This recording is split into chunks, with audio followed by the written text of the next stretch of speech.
Classic conversations with JT and Lo. You never know which way the rhetoric is gonna go. Classic conversations with JT and Lo. Classic conversations with JT and Lo. You never know which way the rhetoric is gonna go. Classic conversations with JT and Lo. You never know which way the rhetoric. Classic conversations with JT and Lo. You never know which way the rhetoric is gonna go. It's classic conversations with JT and Lo. You never know which way the rhetoric is gonna. Classic conversations with JT and Lo. You never know which way the rhetoric is gonna go. It's classic conversations with JT and Lo. You never know which way the rhetoric is gonna go. Classic conversations with JT and Lo.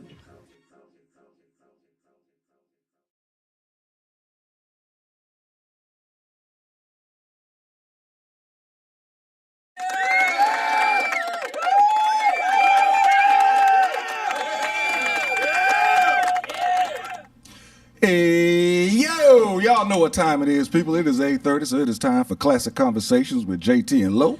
And ask a coppice. Ask a cop is ask a copping. That's what he's doing. You know, it's the new year, you know, and he's been a little better because he called us. Other than that, that's where the improvement stops. Listen, people, glad you're tuning in, man. Welcome back to Classic Conversations. Want to start off by saying thank you to each and every person that has supported us so far. You know, I be real hard on the people that are not. But, you know, I want to thank the people that are supporting us. You know, appreciate you big time. You know, our classic time tagline. Go ahead, Angelo. Tell a friend, tag a friend. See, and I know that the people that are in with us are doing that right now, so we seriously appreciate that. You're in for a real treat tonight, man. We got some great topics coming on. Got an amazing guest, too. We're going to get to him pretty quickly. But as I said earlier, if you're looking at us live right now, you're in the right place. And as you know, there's a little heart button to the side, especially if you're on your cell phones, a little heart button. Hit that button. When you hit that button, the emoticons and also the emojis are going to, when you hit those, it's going to help out. Algorithm. And just in case y'all don't understand what the algorithm is, it means that we get into the view of a whole lot of different people. You dig? So, you know, hit them buttons, because that means, you know, when other people just happen to log on to YouTube or log on to Instagram or log on to wherever you're looking at it live, you know, we're going to pop up in the algorithm right at the top. So, you know, hit them buttons for us. Hit them buttons for us. Listen, we as you can see, we have the lovely Jose Sunray with us again. How you doing? You good? I'm doing awesome. Yep. Okay. And you know, we made it through, you know, Atlanta snow day. Atlanta snow day. We made it through. That's about accurate. You know, we made it through. We still here. I think I gained about 6 pounds, but you know, I'm here. You know, blessed. You know, but Kill business though, boy. Boy, I tell you. I felt for you too. I tell you. I did. Snow in this business. Hey, when don't mix. When you made the post, I said, boy, I know that hurt him to do Bad. that. I know it hurt him to say we closed tonight. Bad. It's like a gut, like getting punched dead in the gut. Yeah, and I know you can't breathe. Like, and you did it for the safety of people, but at the same time, I totally understand. It hurt, didn't it? It hurt real bad. Still hurts. Actually. if we be honest, it still hurts. It's gonna hurt for a minute. We do the whole weekend of business. It's gonna hurt. Yeah, I mean, I ain't gonna front. But you know, this too shall pass. Oh, it's gone. Sooner or later. It's gone. It's gone. It's gone. You already got that. Yeah. Anyway. It's gone. It's gone. A little sweat. You know, they say some more snow's supposed to come in 10 days, but I don't believe it. Yeah. We only get it once. You know, I think that was just, as I say, clickbait, because, you know, Atlanta gets snow once a year, and that's it. Once it happens, we done. It might be 72 degrees Saturday. You know, that's how we roll up in the ATL. So, listen, we're gonna get started with our guest. We have a call-in guest. Is the call-in guest there, Mr. Not Mr. Reverend but Tillett. Reverend Tillett? Can you hear me, sir? Tillett. Gillette. Good evening. How y'all doing, fam? Hey, Doing good, doing good. Glad to have you on the show. Glad to have you on the show. Angelo's talked you up pretty good. There he is. All right. All right.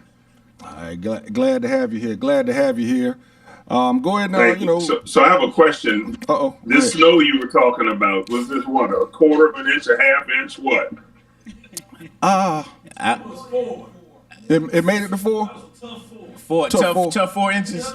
Yeah. I'd give it 3.5, but he said 4. Yeah. Oh, that's a blizzard for y'all. Yeah.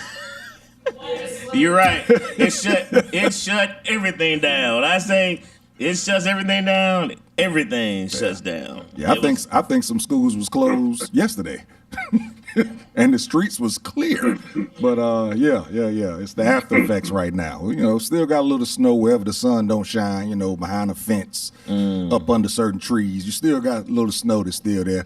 The snow don't even know how to act. They don't know. The snow doesn't know when to leave when it's supposed to. It's still at my house too. My whole yard's still full of snow. It's like as the trees, I guess, blocking the sun. So yeah, my backyard, half of the backyard is still got some snow on it. Yeah, still got a little snow, but yeah. So yes, sir. So glad to have you on the show. Go and speak about yourself a little bit. Let us know something about you. All right. Born and reared in Washington, D.C., in the DMV. Before I continue, am I the only one that hears the echo? Turn your feed down on your end. All right. Okay. Can you still hear me? We hear you fine. Okay. All right. So, born and reared in the DMV, retired chaplain, lieutenant colonel, United States Air Force, DC Air National Guard, and then the Reserve, Air Force Reserve. I've been a pastor for 35 years in Washington, D.C., then in Baltimore, and for the last 20 years in Annapolis, Maryland. Father of 3, 2 still with us.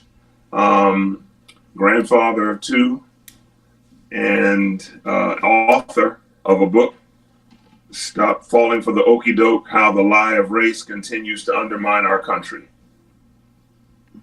I'm a good friend of Angelo's Uncle Supreme, Louis Bracing.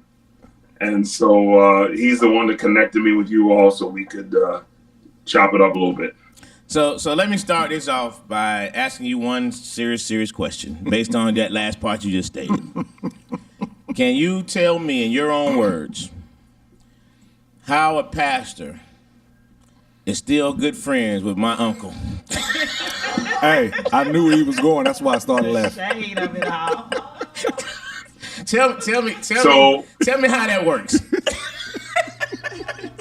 It's very simple. Okay. You will remember if you just look at the folks that Jesus was hanging out with in the Bible, that he spent most of his time with sinners.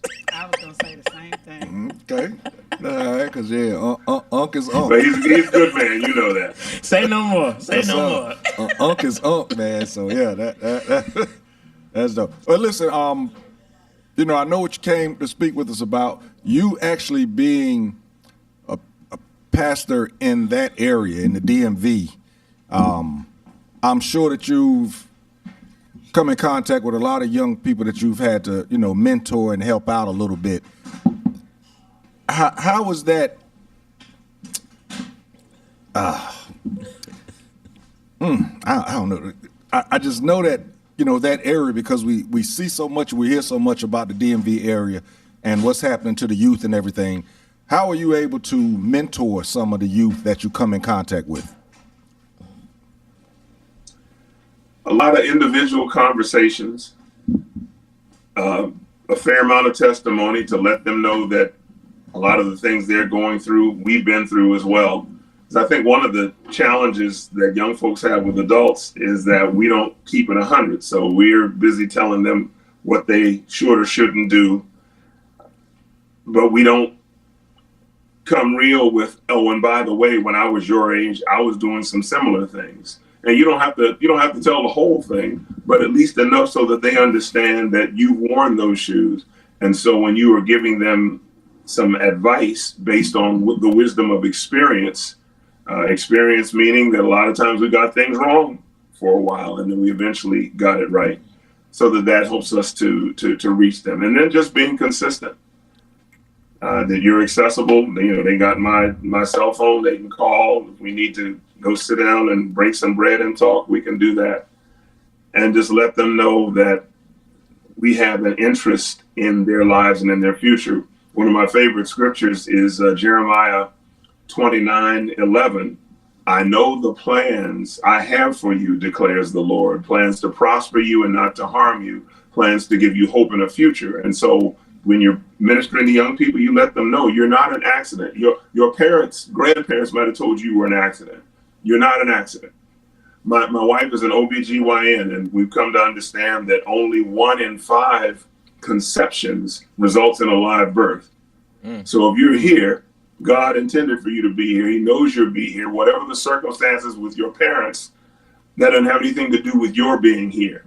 Right. And so you have a gift, you have a purpose, and we need to find out what that is. That's outstanding. Yeah, I took it right out of my mouth. Outstanding. That's and outstanding. I'm hoping that some others that are, viewing this will also be able to take from that. That's why I wanted to ask that, because I know you had to be doing something up there. So I'm hoping that somebody else can grab a hold of some of the words you said and, put it in their lives in regards to mentoring some of our youth. Absolutely.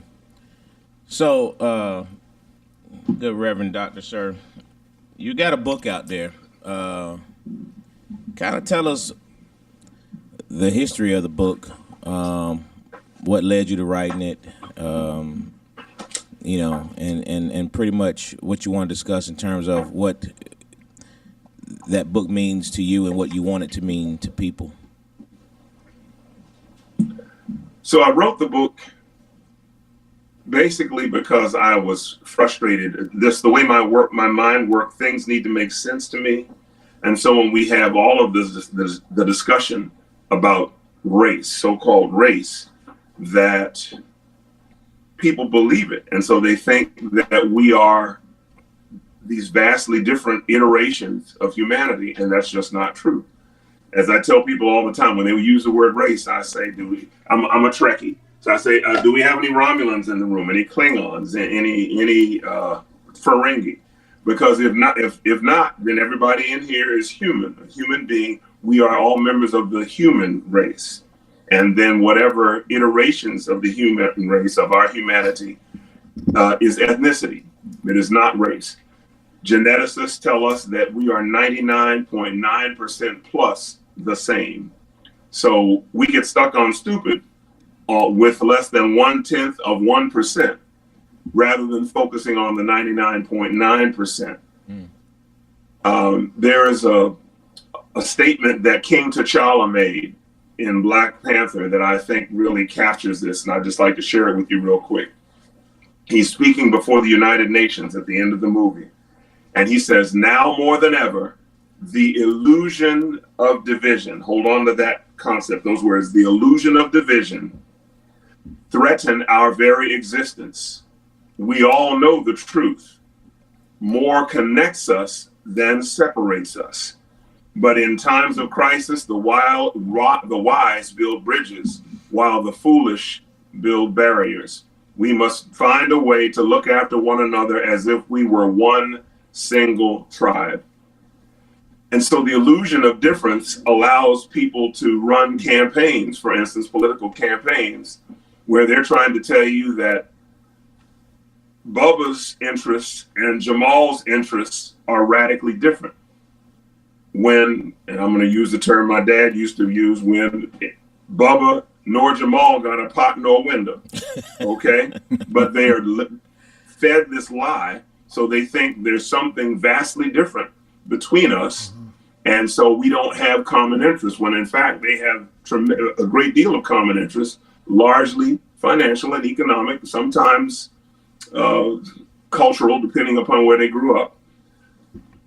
And they need to come together as opposed to allowing themselves to be put in the opposite ends of a ring and they say, go get it. And it's like, no, no, no, no. We're not the problem. The one who rang the bell and said, go get it is the problem. I like that. Interesting. I like that. So in terms of race overall, you know, and not just on a personal standpoint, you know, where do you see the actual division coming from?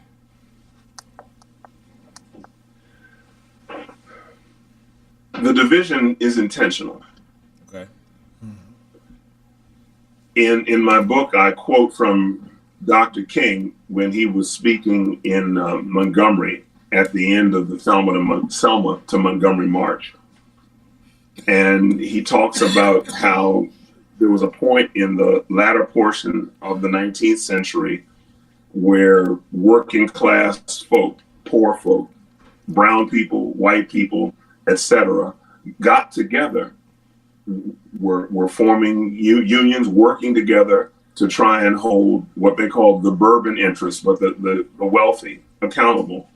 And so the wealthy then promptly utilized the elected people that they paid to get into office in the first place, and they started putting books on the laws on the books, which made it illegal for people of different ethnicities to meet for any reason. So you can't meet, you can't work together, you can't live together, you can't. And so that's been intentional, an intentional divide driven between us so that people of common interest are kept separated. And as I said, that happened in the latter part of the 1800s. And here we are in the third decade of the 21st century. Same stuff, different day. Okay. Go ahead. Reverend, love the work you do. I have a question about modern religion and LGBTQ community. What's your stance on? Do you think that religion's being watered down to accept everybody and to appeal to everybody? For some people think it's for money, but and not anything negative, but what is your stance on LGBTQ and as far as what the Bible says versus what reality is?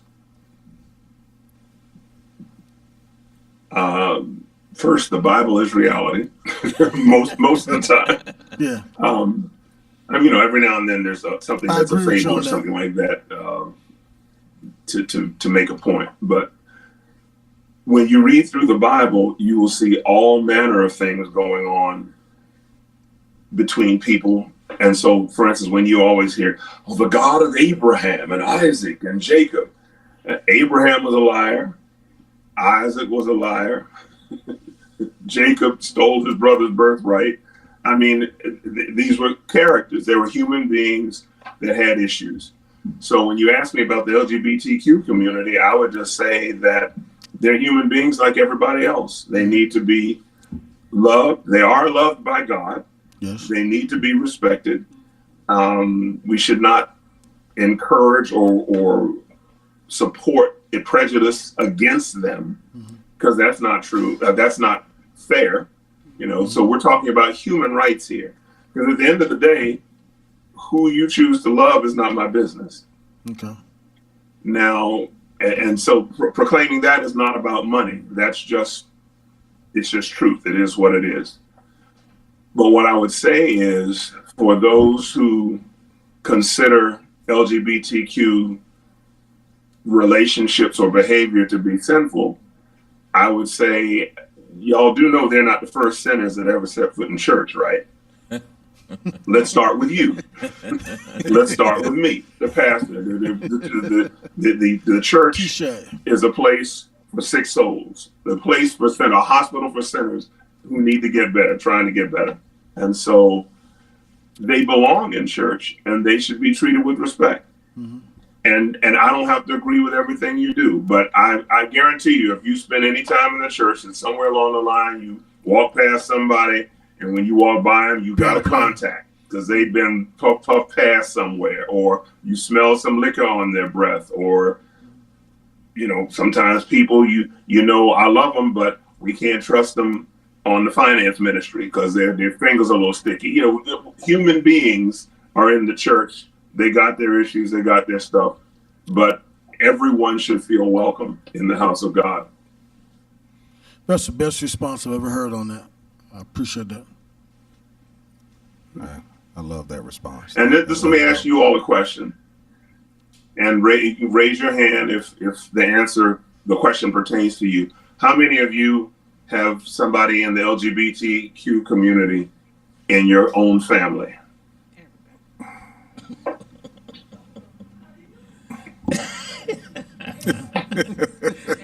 Absolutely. You see my point? So we know these people are not the devil. Mm-hmm. We grew up with them. We spent Thanksgiving and Christmas and family reunions with them. They grew up with our kids, or they grew up with us. Mm-hmm. And so to try and treat folks like they're the devil all of a sudden is just, and again, what I'll say here is that politically, because again, we talked about human ethnicity being used to divide people. Mm-hmm. Sexual identity is also being used to divide people. And so we saw people running against LGBTQ community in this last election, and now they're passing laws. That's the first thing they're going to do. It's like, so you can't think of anything else that we need to do in terms of legislation, issues that need attention, but you're going to go after who's using a bathroom or who plays what sport. And, now, honestly, if you are a biological male, I don't think you should be competing with biological females. Okay. That's just my We showing opinion. that. But I don't think that should be made such an issue that we're not focusing on other things that really matter. Like right now, for instance, the fires in California, and we hear the incoming misadministration talking about, well, it's because of DEI and they don't want white firemen and all that. We got plenty of white firemen, but we should have more than just white firemen. And I promise you, if we had only white male firemen on the front line trying to fight that fire, with winds blowing 100 miles an hour and embers flying for miles, the fire would be just as damaging as if we have a more integrated workforce. So stop stoking fear and division when you need to just be talking about what can we do to help? Where do you need resources? Where can the federal government or state government come in to help, as opposed to just trying to pick a fight every chance you get? Amen. And I don't know if you all heard this, but in the last Trump misadministration, there was a disaster in California, and he didn't want to approve FEMA to send resources to California because it was a quote unquote blue state. That's right. And his staff had to show him a map and say, well, Mr. President, actually, you got this number of votes in California, and in these communities, there was even a majority support for you. You didn't win the state, but there are a lot of your voters in the state. So if you want to punish the state because you didn't win the state, you're punishing a whole lot of your voters. That's stupid. Right. Yeah. You're president of the whole country. As soon as the election's over, you're president of the whole country, whether they voted for you or not. Joe Biden didn't say we're gonna try and get high-speed internet access for everybody in a blue state. But Kansas and Iowa and Oklahoma, y'all on your own. He did it for everybody. That's how you're supposed to govern. That's how an adult is supposed to govern. Go ahead, Jose. Yeah. I was going to ask you, are you familiar with the situation with Geno Jennings, I believe, and him speaking on how, goodness gracious, I can't think of his name right now. TDJ. Women in ministry? He's pretty outspoken, but he Correct. was talking about, Correct and outspoken, but go ahead. Well, maybe. He was just speaking about. That's going to be a point of discussion here, I think. Right. You see it too, don't you, Rev? Go ahead, get it He out. was speaking about Denzel being baptized and how it was not a real baptism. And I was listening to you just saying how people kind of throw things out there to distract from things that are more important. Did you actually, are you familiar with his comments on Denzel? Not on that one. There's a lot of things you can comment on, but I thought you. I'm going to try and be. I'm going to try and be kind and respectful. I will just say, I don't spend a lot of time seeking out Reverend Jennings' comments. Okay. Further, after November 6th, when the disaster was unfolding as far as the election, I kind of stopped watching news for the most part. I've either been watching ESPN or movies or documentaries or something, but I haven't been paying. But I did hear about his baptism from my wife, because apparently he is saying something about he's going to retire from filmmaking after these last couple of projects, because he feels the work that Hollywood does is in some way contrary to his values. Is that correct? Is that accurate? I didn't see that. I didn't see him say that. I did see Denzel, the whole purpose of him being baptized and everything was he was also ordained. So, and Jennings was just saying that since he was not baptized in the name of Jesus, he was just baptized in the name of the Father, Son, and the Holy Ghost, that he was making a big uproar about that Denzel was not really baptized. And I'm a person that I tend to think that people focus on the wrong things when it comes to spirituality and the Word of God, because I feel like that love is the first commandment. And if you're coming to someone and trying to hate on them or throw negative seeds, that's not something that you should be trying to harvest, in my mind. Like trying to put down this man because he's trying to do something right with his life. Sure. Let me respond this way.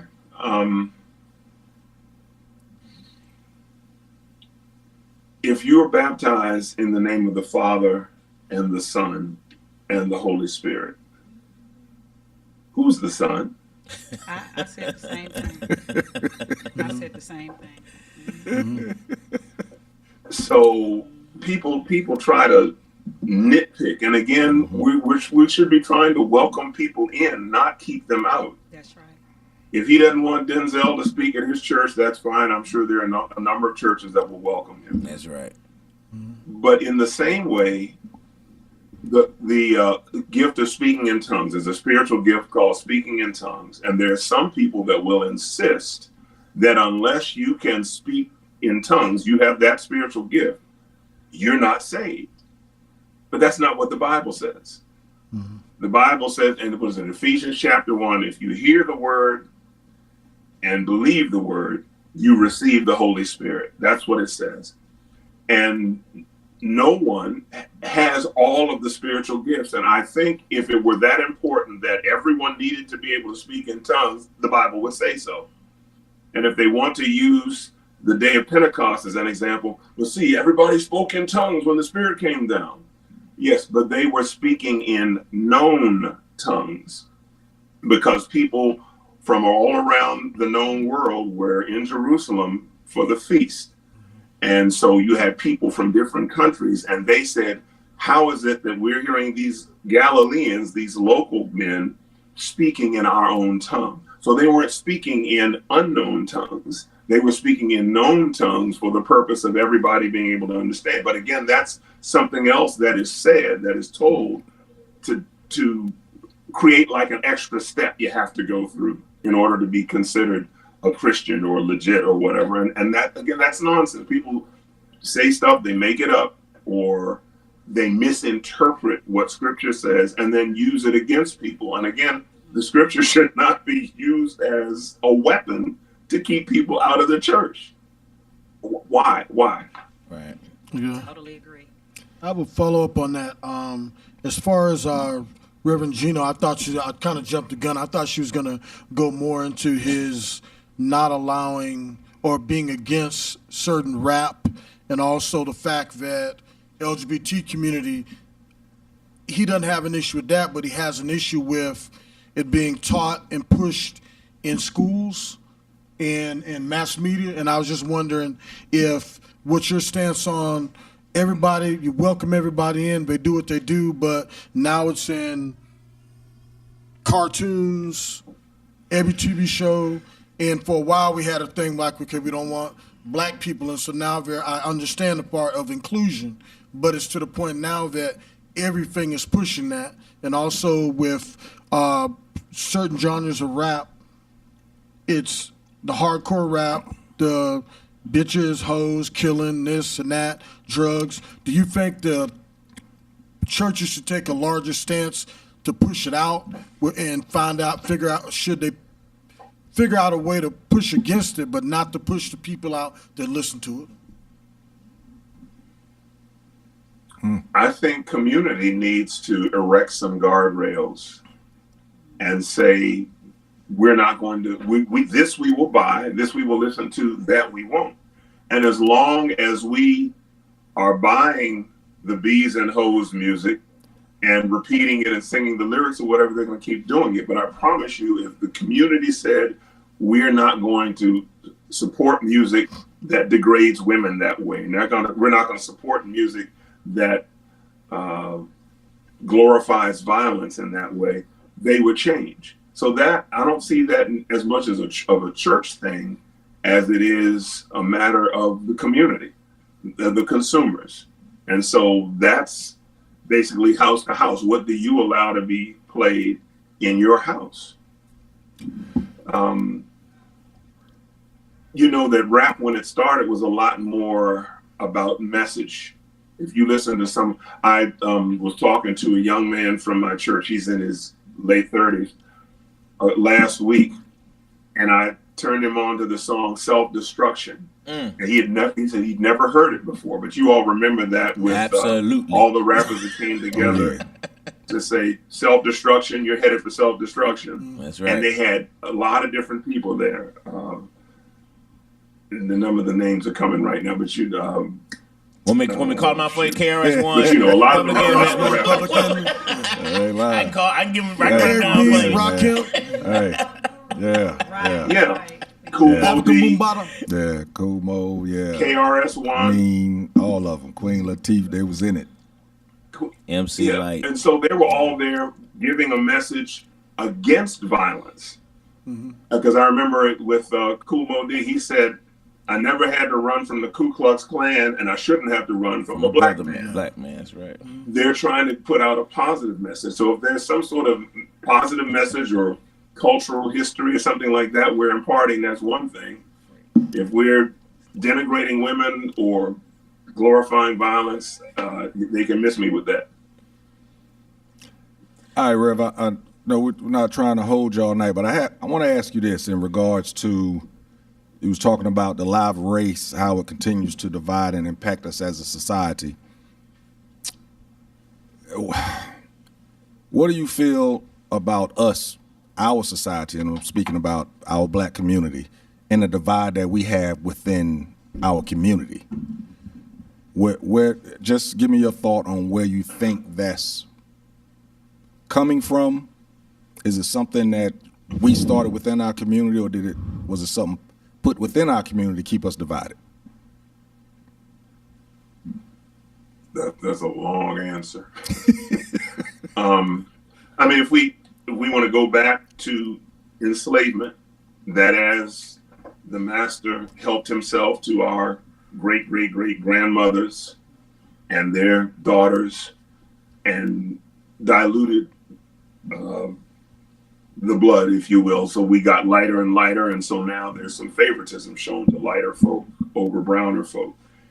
And that has continued to a certain degree, that there can be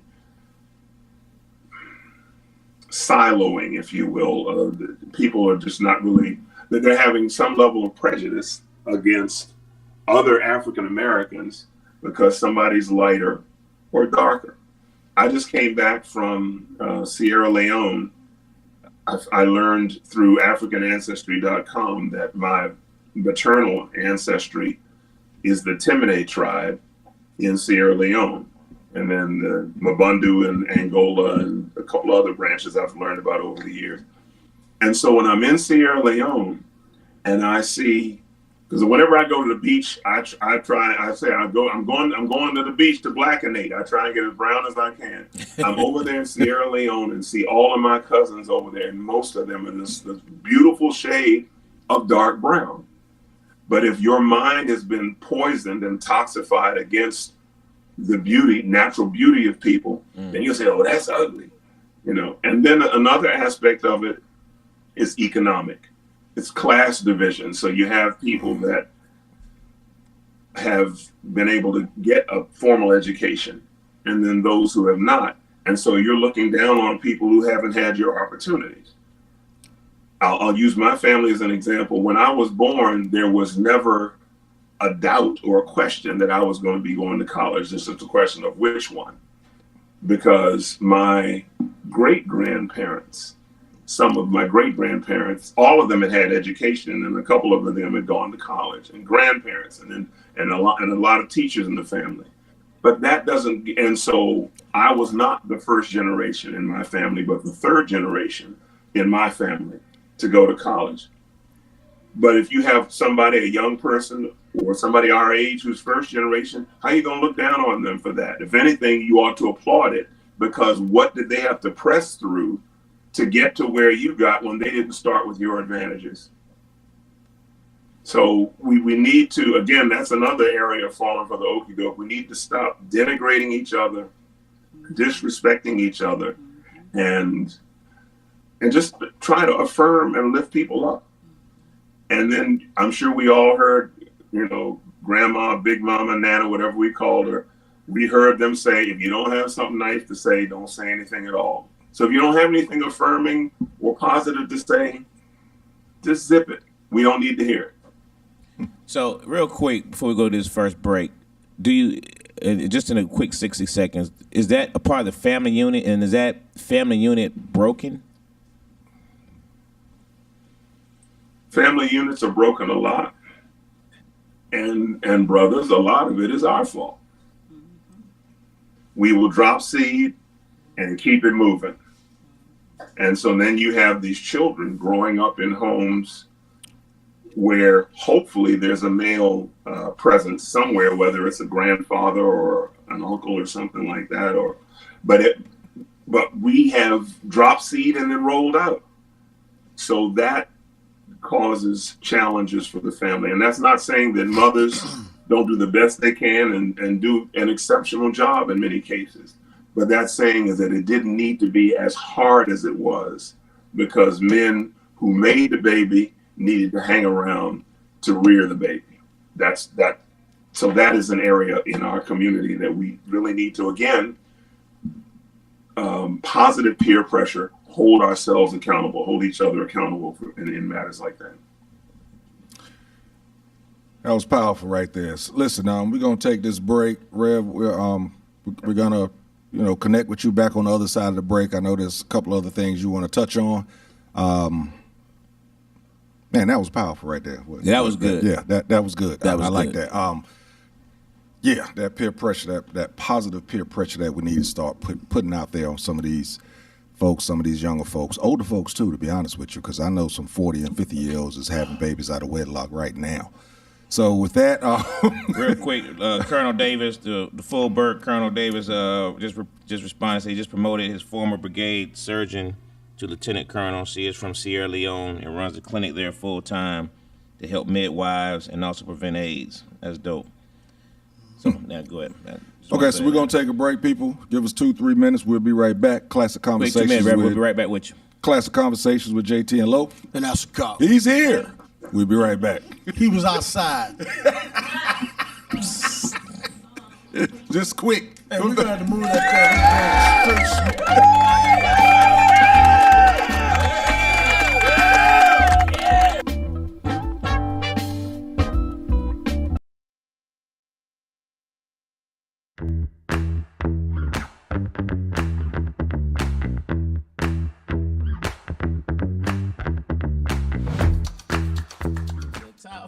ways of ending a I'm not conversation. doing it. Actually drop your phone and scramble around like you're looking for it. I got shit to do, Okay. so I'll holler at you. I'm actually, I'm on the other line, bro. I'm gonna have to hit you back. I will tell them straight up.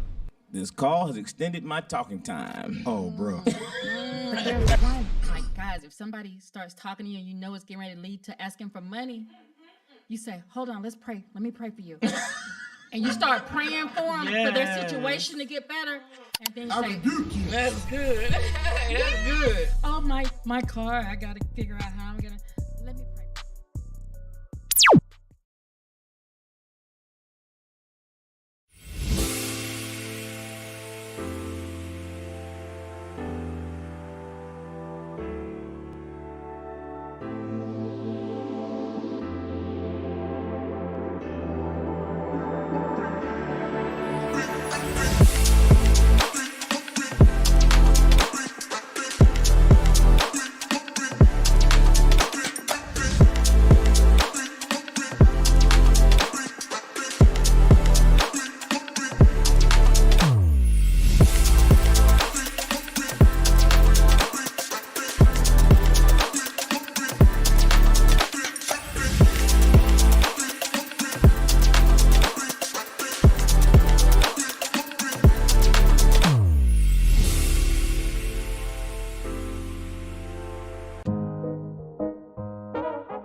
Ready to find a studio that matches your podcast vision? Located inside Uptown Comedy Corner, our studio just 5 minutes from Atlanta's airport has everything you need.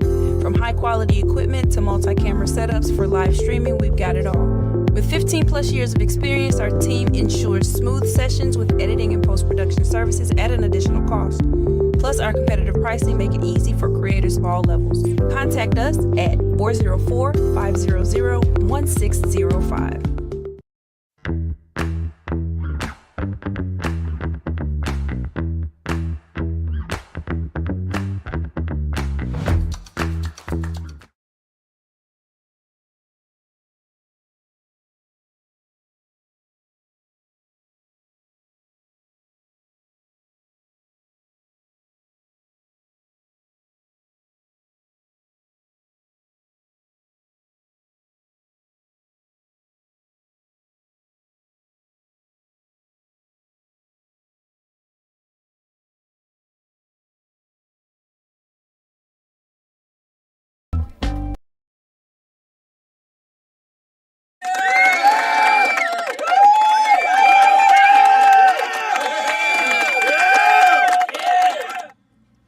All right, folks. Break is over. We are back. When I tell y'all that, we got to do these B-reels because the behind the scenes in between these breaks is a whole nother show. Classic Conversations with JT and Lo. And that's the cop. We are back. Rev, you still there with us?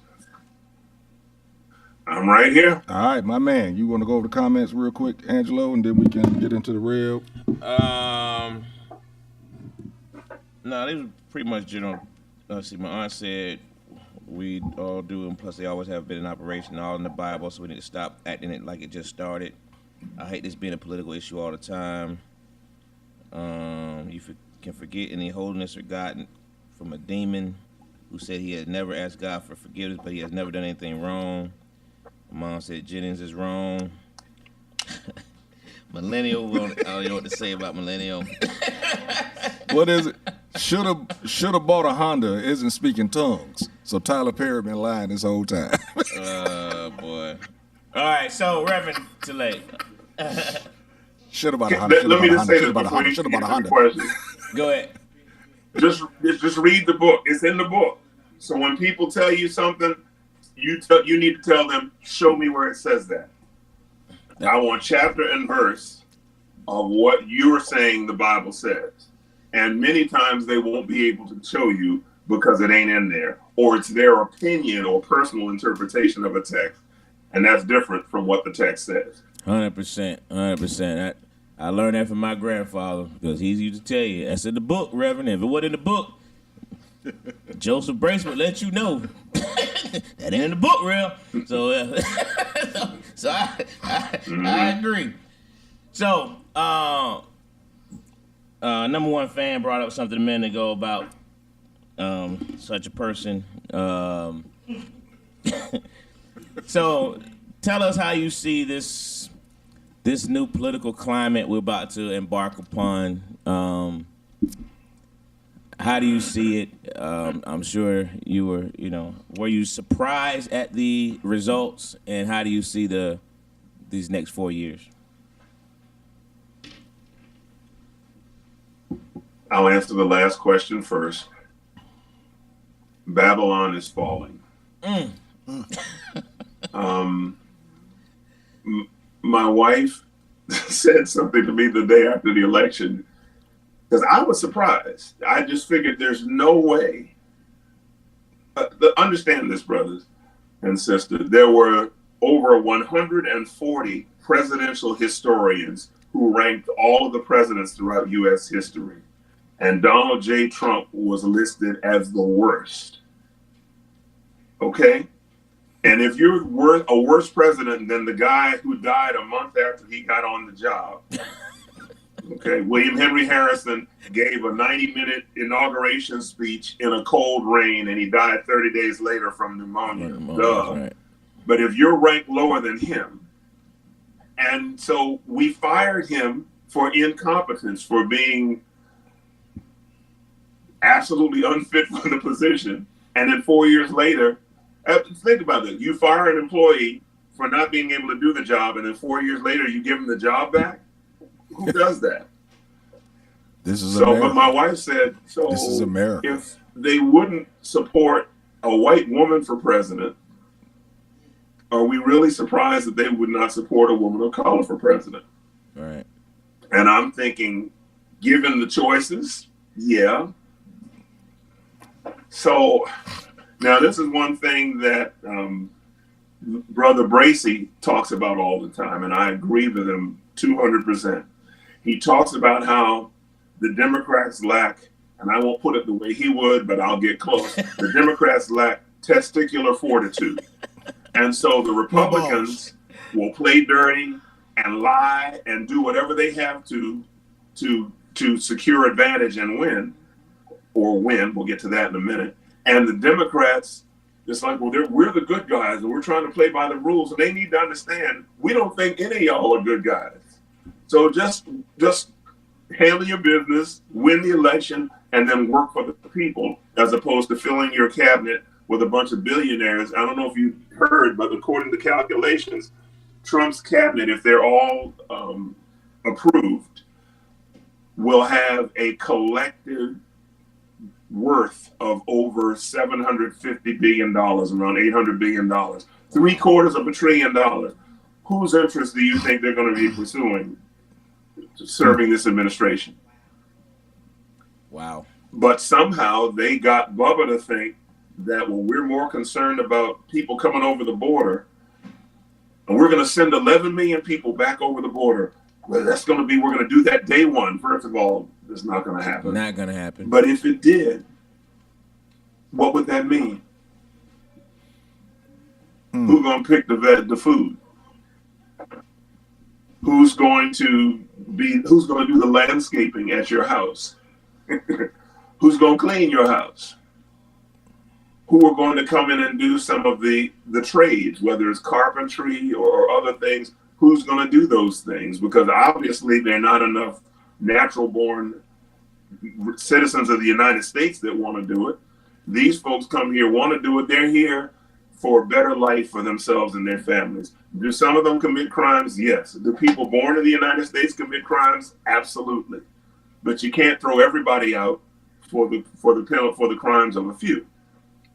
So that's what they're trying to do, and they're misdirecting people. The lie that was told, y'all remember in Ohio, Haitians, and they're eating pets, they're eating the dog, they're eating the cat, they're eating, really. But people, they don't. Okay, we have this thing called the internet, and on the internet there's this thing called the Google, and if you just use the dialogue box and you type in whatever it is that you're curious about, it will give you hundreds and hundreds of links with answers to your question. So rather than just listening to Fox News, for instance, who lost a $750 million lawsuit, $750 million lawsuit for lying in the last election, rather than believing that what they say is true, because they've already shown that they lie, rather than listening to Newsmax, who make Fox look like the best thing ever, because they're even worse, Google it and learn it for yourself. But they don't do that, so they believe anything they hear. And in the same way, remember when they had the flood in Western North Carolina, and then they're lying and saying that the Biden administration they're not going to provide help to the people up in the hills and the mountains or whatever, because they're going to probably vote for Trump. No, when you're the president of the United States, you're president for Lottie and everybody, whether they voted for you or not. But people fall for the okie doke, listen to lies, believe them, and then that metastasizes in the body politic. That's a problem. Facts. Yeah, I mean, I can't argue any of that. So the other thing you said, you were talking about this new environment. Understand that this new environment is just a remix. Okay. Same stuff, different day. It's a remix. There was an election in Wilmington, North Carolina in 1898, I believe. And there was a fusion government that had come together of poor and working class whites and African Americans and Republicans, because at that point, the Republicans were those who were supportive of helping out former enslaved community. And they won the election. And so the Democrats, who since have switched horses and are the Republicans now, but the Democrats at that time, the segregationists, they basically showed up at City Hall with guns and they say, if you want to show up to work, come on. And they threatened to kill people and did kill a few. But basically, at the point of a gun, they overthrew a free and fair election. In the same way, they tried to do that in 2020. Right. Didn't get away with it. You know, he lost by 7 million votes. Of course, they don't pay attention to the popular vote as much as the Electoral College, which is a whole nother thing, because very briefly, the reason we have an Electoral College is because of the slavery issue.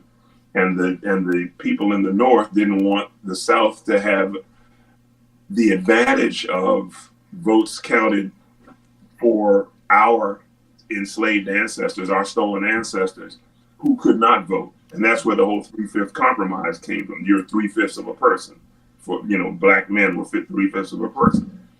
So the Electoral College has as its root enslavement, slavery. And if you start off with cancer, where do you think you're going to go from there? And anytime that the person who was given the keys to the White House, who did not win the popular vote, which means they don't enjoy the consent of the governed rather, bad things happen.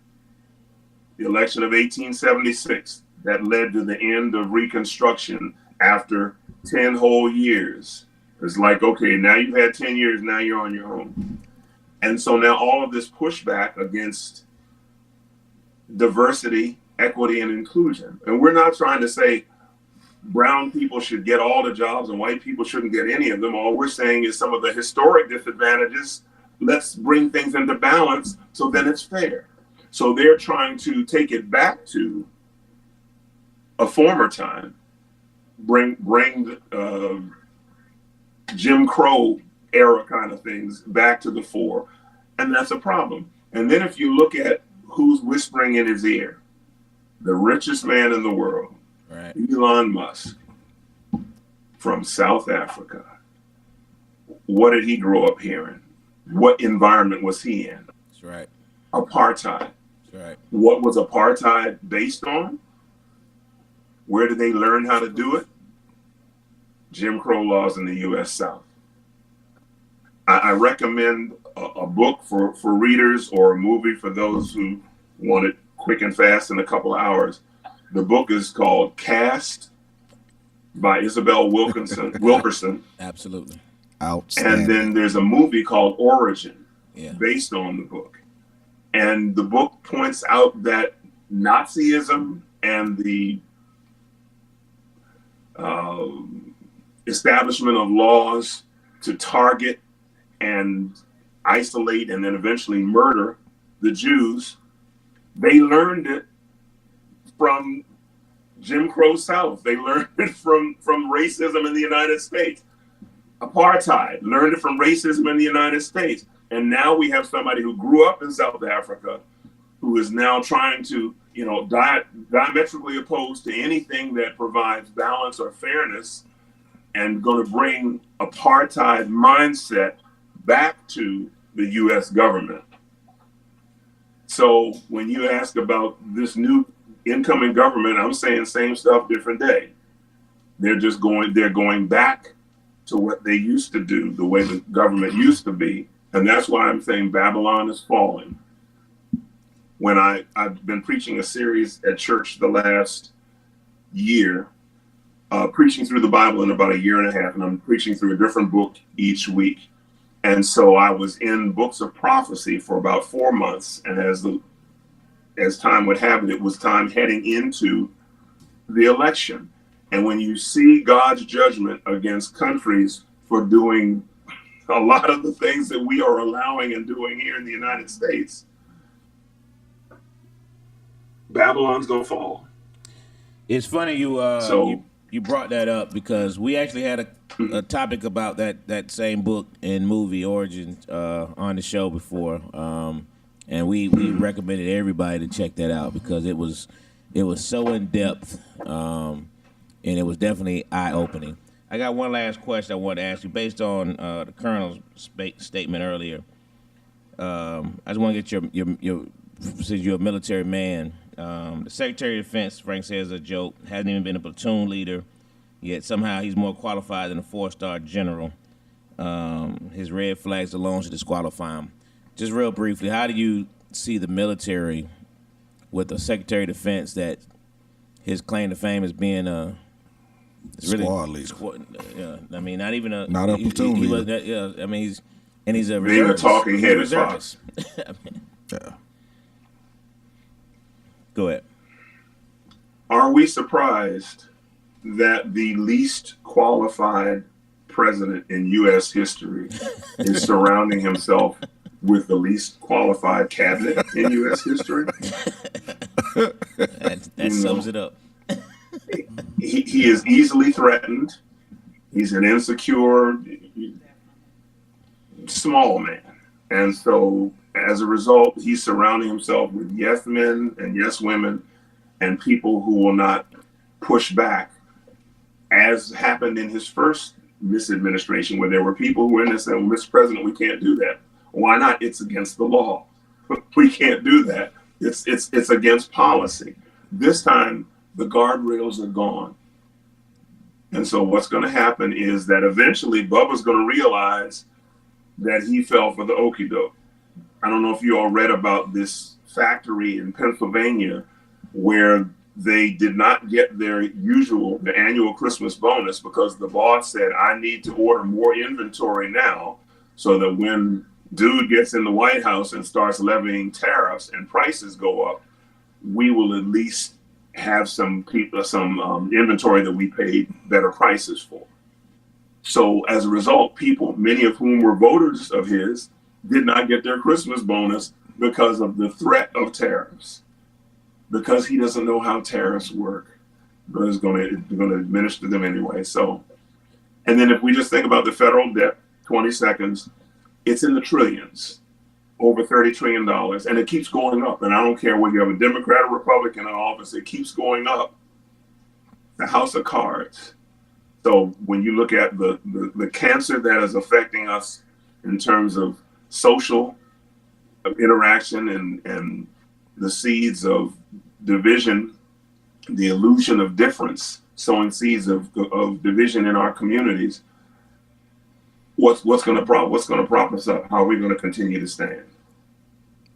And you're going to see other countries beginning to back away. If you've heard of BRICS, Brazil, Russia, India, China, South Africa, and they're going to stop. After a while, they're not going to have the U.S. as their currency anymore. They're going to use another, rather than the dollar, another currency as the basis for their alliance. And Trump says, well, I'll put tariffs on them. It's like, dude, that's not how tariffs work. They've already told you they're not going to use the dollar as the basis for their currency. They don't need you. Right. So stay tuned. Right. And for the United States, this final thing, there's 7.8 billion people on the earth. And the United States, people in the United States and Australia and Europe seem to think or feel that the world needs to revolve around white people, so-called white people. First of all, they're our cousins who just lost their tan. But second, out of 7.8 billion people, over 7 billion of them are people of color. Over 1 billion in India, over 1 billion in China, over 1 billion in Africa, just to start. Okay, that's over 3 billion right there. But they feel like the world is supposed to revolve around them, and they're very easily threatened if people of color advance anywhere. Right. They can't stop us advancing in athletics because, skill does that. But everywhere else, whether it's in the academy, in the military, whatever, firefighters, police, whatever, they're trying to fight against it. But the people of the global majority are us. And the sooner they get over themselves and just try and live in partnership with people than trying to dominate people with smaller numbers, the better we'll be. So Babylon's falling, and maybe the next iteration, whatever comes next, may be an improvement, but it's going to be special. Thank you for that response, and thank you for your time, Reverend. Now I see why. May I say one more thing? Yes, sir. Absolutely. They whined about the election, a free and fair election, as so declared by Trump's own election security person in 2020, and said, oh, it was stolen. But the election of 2024 was probably stolen, and punk behind Democrats aren't saying anything. Vice President Harris raised over $1 billion. Why don't you use 20 or 30 million of that and pay for some recounts in several states to show the anomaly, the difference between what the computer showed and what the printout or what the actual votes cast show, the hand counted ballots show, then you will see a difference. But they decided, well, we don't want the Neanderthals rioting in the streets, so we don't want the country to burn down, so we'll just concede. So rather than burning down over the course of a couple of weeks while they're having their tantrum, the country's going to burn down more slowly over the next 4 years in the hands of people who probably didn't win. I have a friend who was working in an election security hotline throughout the day on election day, and said they were getting calls from around the country from people. I tried to vote for Vice President Harris, but the printout said Trump. Who do you think hacked computers make that happen? That's right. That you have Trump saying, oh, we've got all the votes we need. Don't even worry about the votes. And Elon Musk saying we won 4 hours before the polls closed. That was a hacked election. And the Democrats just said nothing, and we're going to regret it for probably the next 30 or 40 years if the country lasts that long. Wow.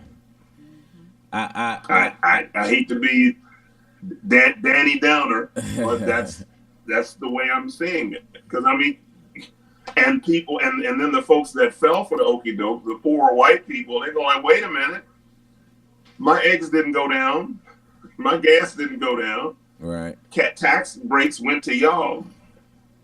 So buckle up.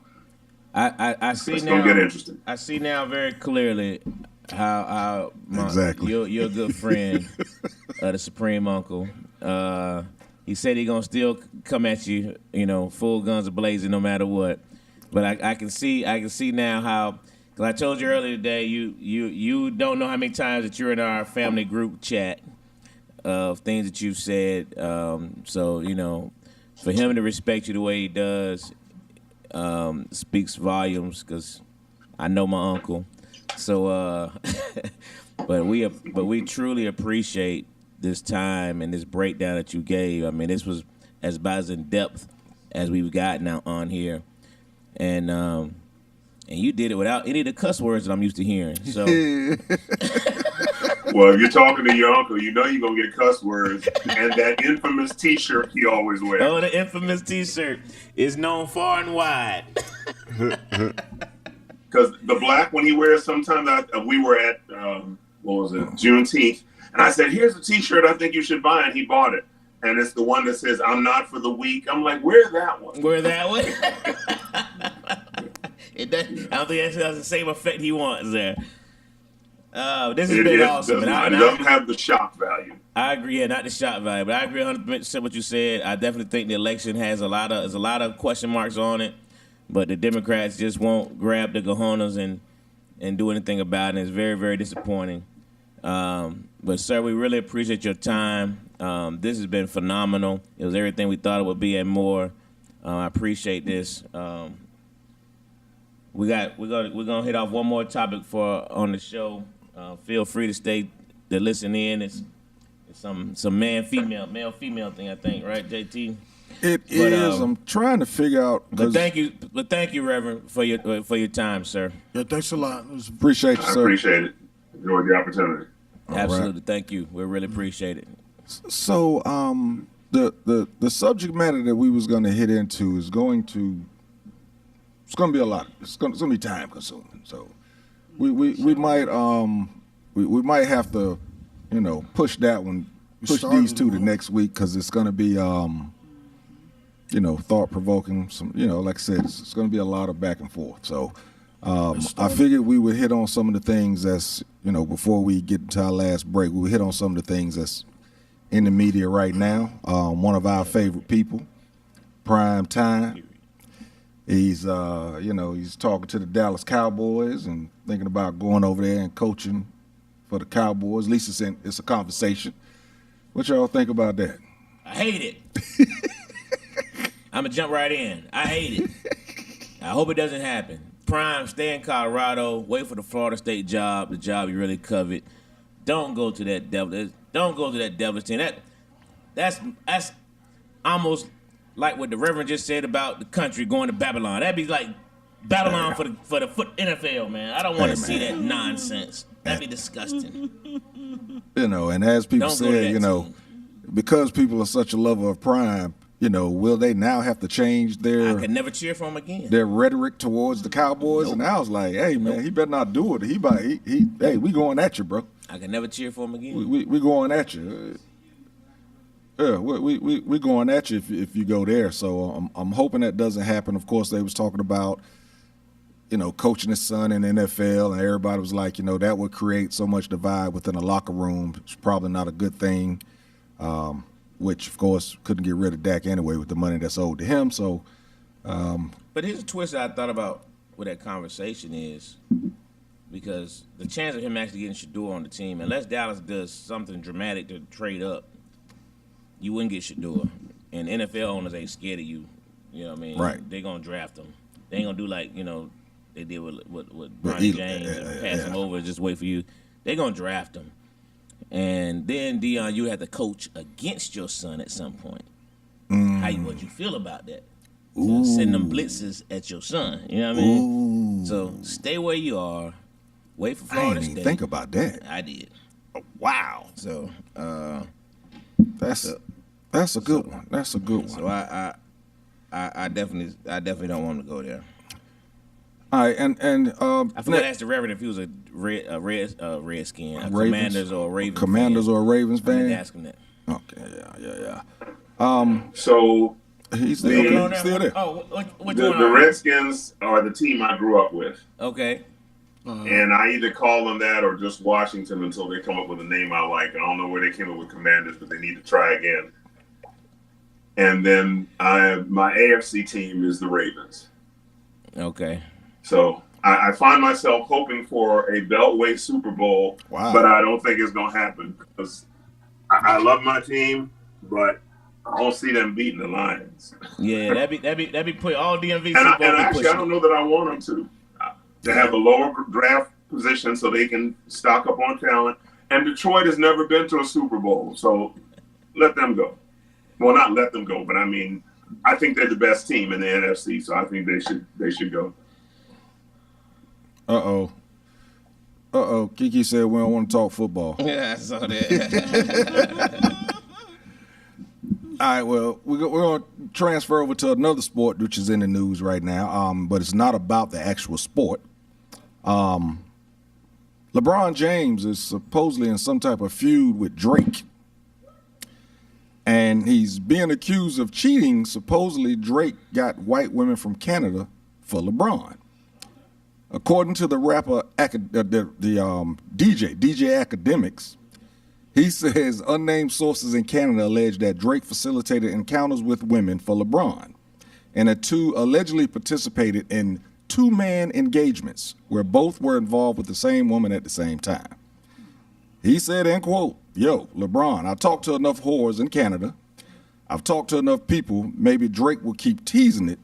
Let me just tell you what I've heard. Yo, LeBron, you and Drake used to go on two-mans. You've been cheating on your revenue zone. I won't go there, but you've been cheating on your wife. Drake used to facilitate the hoes, and basically, essentially, you cannot be dancing to songs that's about him being a pedophile when he used to supply you with the bitches. I'm sorry, my nigga." So, what? I think LeBron has done enough for the black community where unless there's no facts, I'm not even going to comment on that. The man has done a black school. That's something that Omar couldn't do. He took up funds for it. He's backed us 100%. I don't agree with all his stance on guns, but I agree with a lot of what LeBron says. So to me, we said a lot on this show. We pull ourselves down more than anybody. I was going to say that I agree with you 100%. I think that that's just rhetoric. We don't know if it's true. We don't, and to keep it going without any facts behind it, without anybody doing any type of investigating on it. It's just something else to kind of bring us down or to make him look bad. Make someone that's actually a leader in our community look bad. I tell you what, DJ Academics, I'm going to say this to you, bro. I hope you know what you're doing, because LeBron James got the money for the attorneys and all types of stuff to come at you. I mean, guns loaded. I shouldn't say guns, but. Well, and I'll even say this. Once again, it's only us. Because Kennedy was running through him the whole time he was in there, but you didn't hear a single person say a damn thing about it. And he was knocking them down. It's factual. And so every time when the stuff went down with, I just think that we just destroy ourselves, and then we want to jump behind a fence. I don't think, I don't have nothing to say on that. Fuck it. Yeah, I'm disappointed in these academics. True or false? Why you doing clickbait, bro? You yeah. But that's horrible. That's some whole shit. That's horrible. That.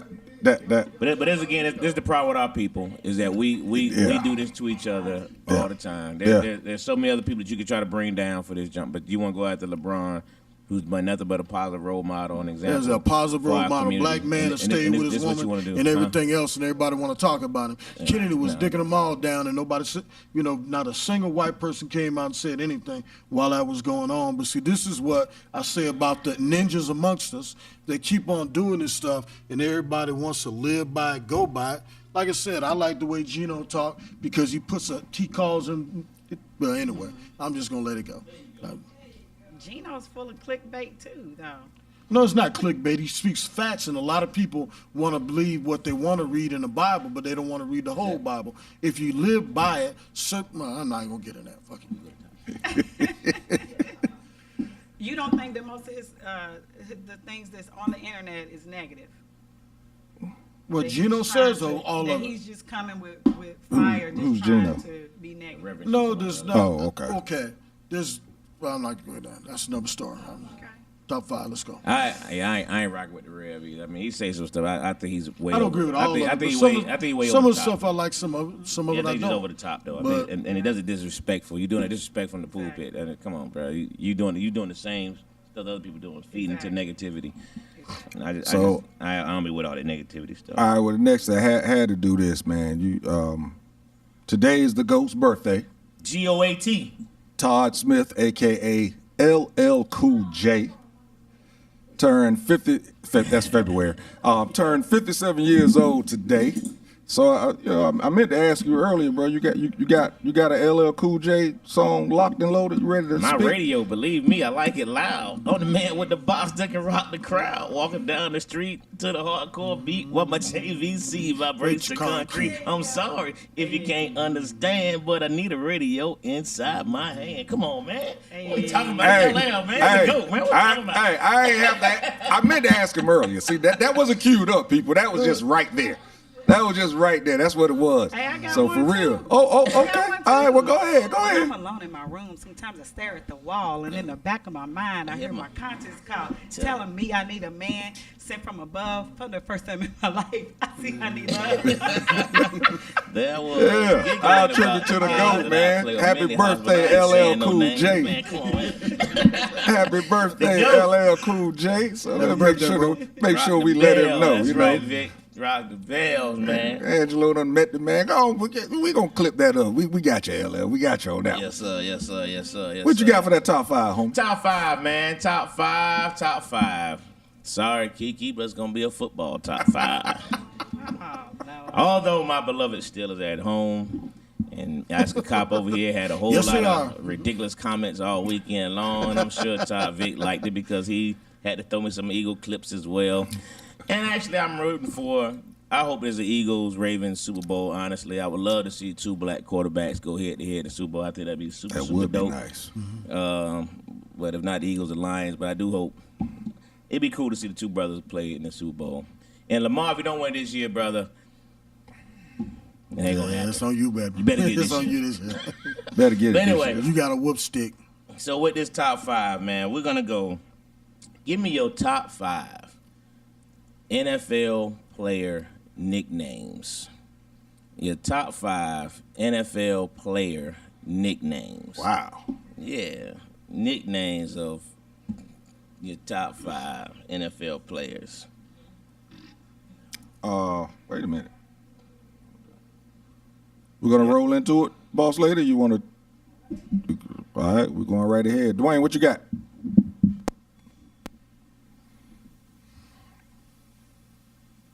Frank said, "Cop keeps responding, then say he's not gonna comment. Then he comments again. Yeah, that was funny. I ain't gonna comment. Let me just tell y'all something. Okay. I ain't gonna comment. But let me tell you one more thing. I guess I'm gonna take all the good ones. Megatron, Georgia, for Calvin Johnson. Nicknames. Boy, you got me on that. Number 4, because I only say it because this is the only person. Julio. His name is Quintavious, but his nickname is Julio. Number 3, the refrigerator, Perry. I used to love. Okay. I love the fridge. Okay.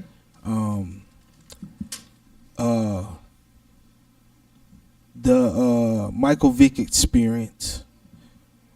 Okay, number 2. And number 1, though I hate his guts at times, he's an Atlantic legend. So I'll go in Matty Ice. Who? Oh, Matty Matty Ice. All right, Matty Ice. That's what's up. Man. Nicknames. Boy, you got me on that one. Either one of y'all going? Okay. Yeah, dog. What you got? OJ, start time. off prime time. Number 1, Let's see, OJ Juice.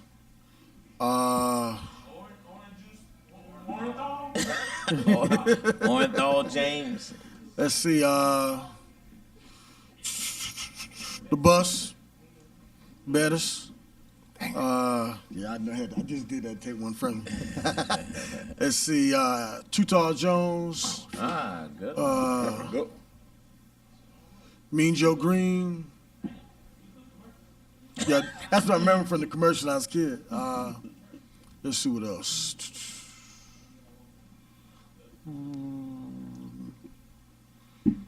Broadway Joe.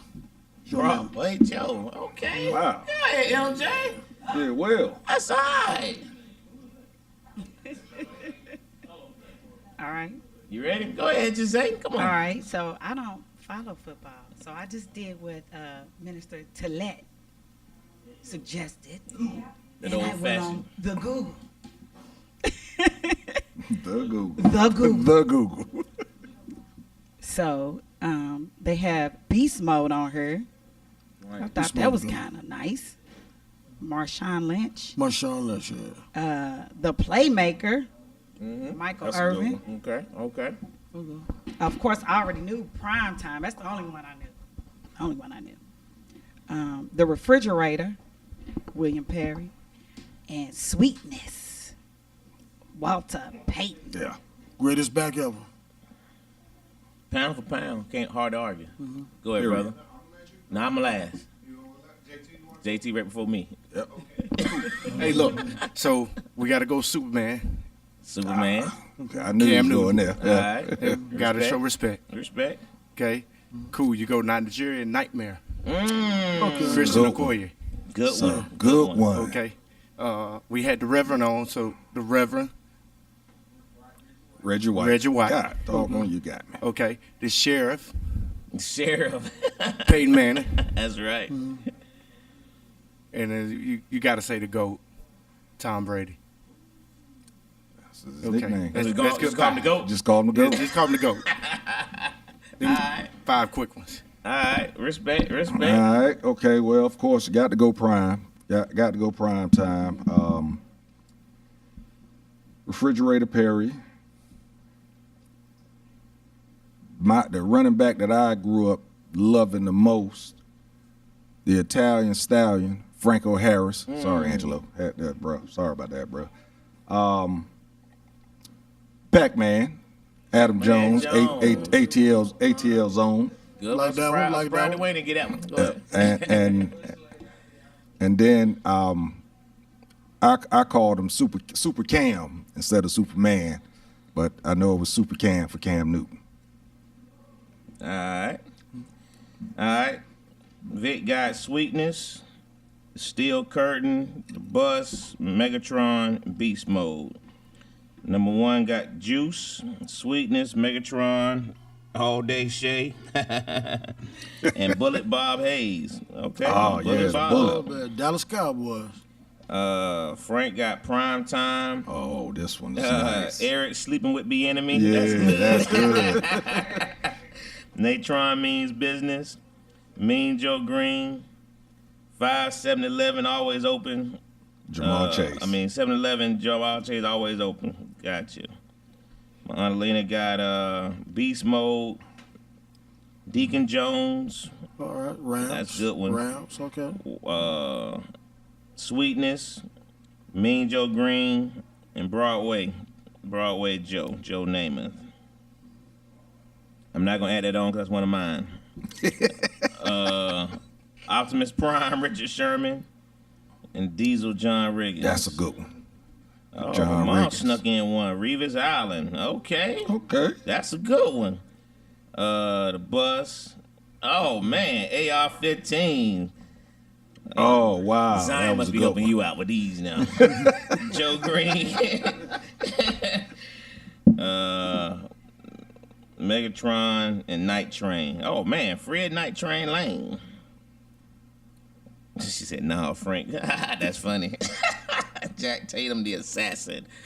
Yeah, Jack Tatum was my dude, man. I love Jack Tatum was the one that hit me and my uncle talking about Jack Tatum today, boy. He hit her. Frank, not Franco. Singletary. No, he hit That receiver, wasn't it? no, the running back for the Houston Oilers, Oh, Earl Campbell. Yeah, he did. Earl He stood Campbell in the straight up. chest. Yeah, Earl Campbell still went for after he went back with first. he did that and went back, stumbled and went. I got a couple nobody named. I got the human joystick, Dante Hall. I got the honey badger. That's what That's his a good one. nickname. That's a good one. The honey badger. Of course, I gotta go with my butt, the bus, Megatron, and Reggie White, the Minister of Defense, is what they called him. Yeah.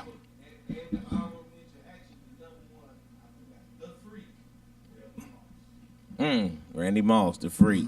Yeah, That's my a number good one as one is well. just simple. LT. LT. Did that say nothing else, LT. did you? Yep. Just initials. That's just Knew didn't have to say what was nothing else. happening. Knew what it was. Knew what was happening. With his All right, man. linebacker. So, yeah, great show. Like I said, we had planned on getting into some topics in regards to men and women. We will do that next week. So I'm gonna let y'all know what we're gonna be talking about next week, since we didn't get into it today. We're gonna be talking about the double standards that exist for men and women. Two major questions is, what does a man demand but doesn't give? And also, what does a woman ask for but she actually does all the time? Yeah, so, yeah. Oh man, Air McNair. Good one, number one. Ed Great. Too Tall Jones, another good one, but Air McNair. Yeah. Good one. How I missed that one? Air McNair. So, Jose, gonna let people know where they can follow you. On Instagram and the Facebook at Jose Sunray, and I am on TikTok, but for a limited time. It's over on the 29th? We'll see about it. And On the 19th, okay. been So getting over for a we minute. got about 10 more, 8, I don't know, what's the day of the week? 4 more days? 5 more days? It's been leaving us for a while, so I don't know if that's gonna happen. Ask a cop, what you got, bro? Just comment on that. That's probably a setup for one of them billionaires to come in and take over TikTok with some other shit. But now, the only thing I have is 2025. Think about your actions before you do them. There's shootings were down, murders were down in Atlanta, but the actual violence wasn't. When you look at certain areas, don't even have those issues. So with crimes that do occurring in a small area that's inhabited by us. So we need to, think about what you do before you do it. Life's too short to be spending behind bars. Ooh-wee. So, on the topic of life is too short, real quickly, man, I saw a video today that I thought was really deep. The guy basically was saying he was watching a football game and his father was asking him, son, what is that? And he said it's a butterfly. And he said 5 minutes later, he asked him again, son, what is that? He said, Dad, it's a butterfly. So he asked one more time, son, what is that? He said, Dad, why you disturbing me, man? I'm watching the football game, man. I told you it's a butterfly. Come on, man, what you doing? So the dad said, hold on a minute. Went and got his book and said, read this. And the son read it and it said, on this particular day, I was outside watching my wife plant the garden, and my 3-year-old son came up to me and asked me 35 times, Dad, what is that? and I said, a butterfly. And he said, I answered this question all 35 times with patience, kindness, and love.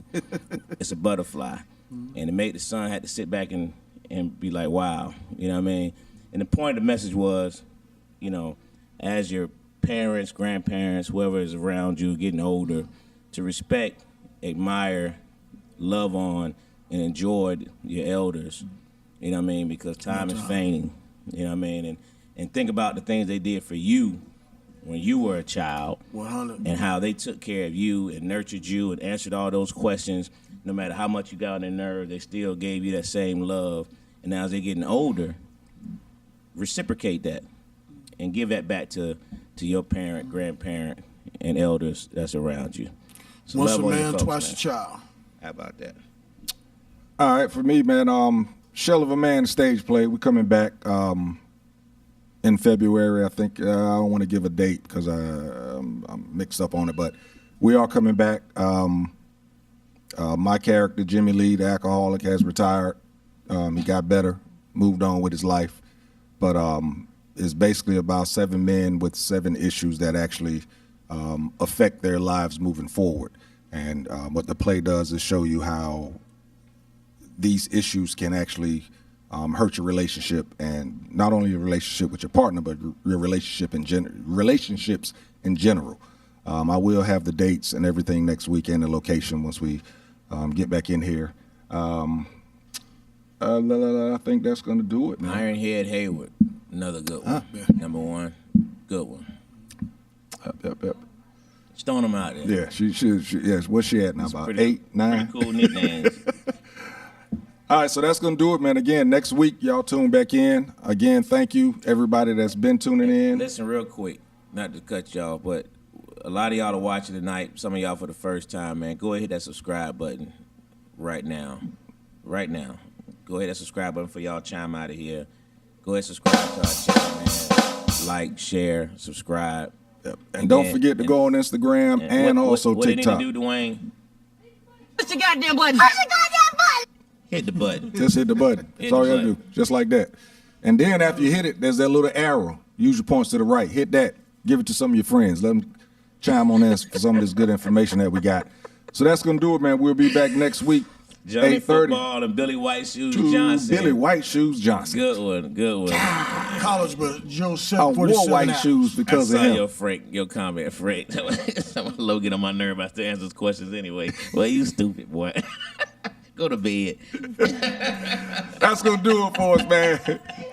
Classic Conversations with JT and Lou. And that's a cop. And we out. You dig?